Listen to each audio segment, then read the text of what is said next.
Hi everybody, welcome to a video. So I wanted to just give this video an introduction, just to talk about it a little, and yeah, so this video I was taking a public speaking class at SCAD for my first quarter, and my final project was to do an influence pitch where basically we choose like a story or product or ourselves or movement to, I guess, pitch for interns. Since we were allowed to do like movements and stuff like that, I decided to talk about the Dakota Access Pipeline, since that was a project that I did research for at CU Boulder for another class, and I had a lot of the resources already, so it made research a little easier since, I was in the middle of finals week. But I thought it would be a nice video to upload to YouTube, not like just to have something to upload, but I feel like it's a nice, maybe short and easy video for awareness of the Dakota pipeline and how it's affecting the Standing Rock Sioux tribe in North Dakota, as well as the environment and everything like that. So I felt like it'd be a nice little video to maybe get you interested. Sorry, I'm holding my camera up so it's not falling over. But maybe get you interested and other people interested in researching more about how relations between the US government and indigenous tribes and all of the injustices around that, and just being more aware of what is going on, because there's also a ton of stuff going on with tribes being neglected, especially with like coronavirus and everything. So yeah, anyway, this is something like very, I could say, near and dear to my heart. I am not Native American, so I'm not trying to speak for them.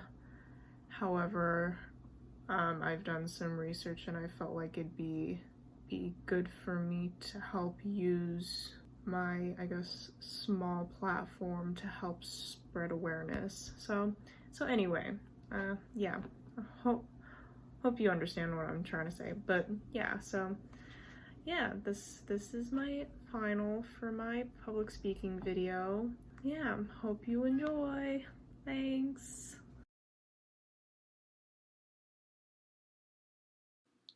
Did you know that when the Dakota Access Pipeline was built, branches of the US government gave the company who was building the pipeline permission to proceed with construction without the proper construction permits and without consulting the Standing Rock Sioux tribe, in which the pipeline would greatly affect?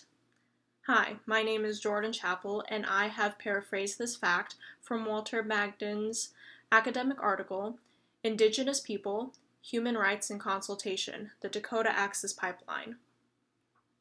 Now, whether you may or may not know about the Dakota Access Pipeline, it is a very important moment in American history that exposes the relationship between the US government and Indigenous peoples.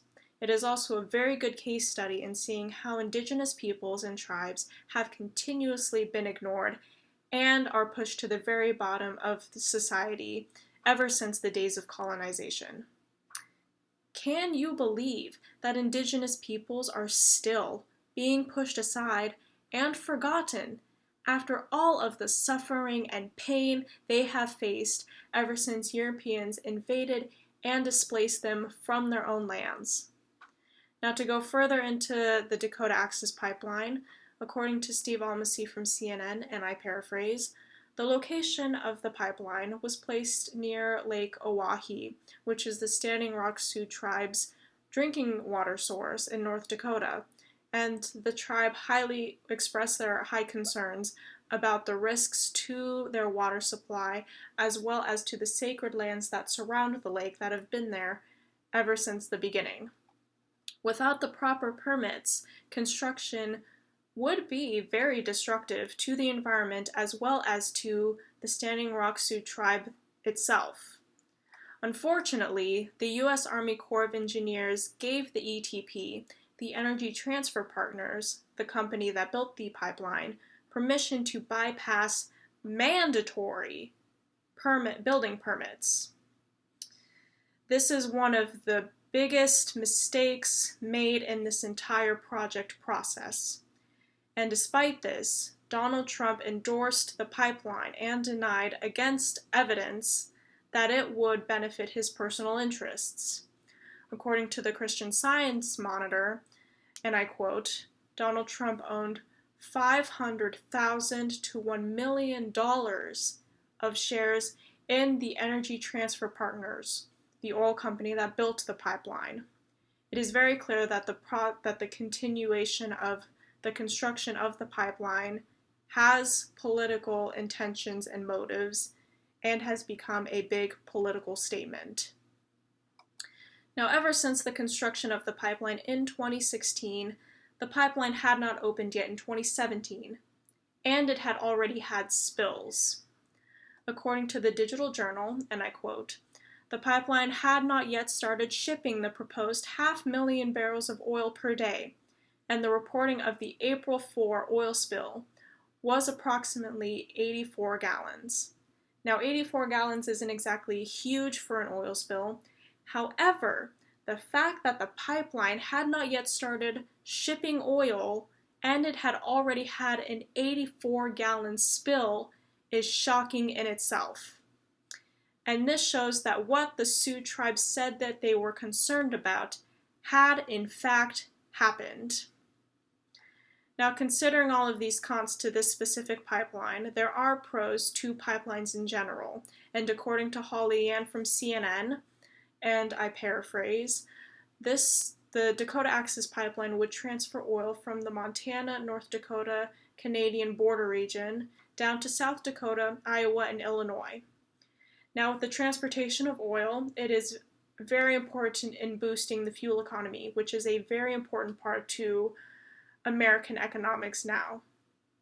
However, there are specific processes and ways of building a pipeline that are important to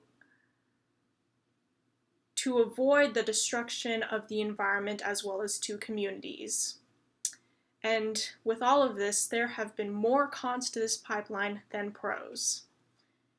And considering this, and its effect on the Standing Rock Sioux tribe, there is a future I see where indigenous peoples receive the recognition and respect they deserve as the original inhabitants of the American continent, and their current concerns on issues political, social, and cultural must be heard and taken into account. Now, how can we help our brothers and sisters and the Standing Rock Sioux tribe fight against this? I have provided links at the bottom of this video, as well as links in the description board, discussion board, of where you can donate or volunteer or read up on this particular issue. And I hope that with this, it is something that you think about and consider how our society has affected this very important group of people. Thanks for listening.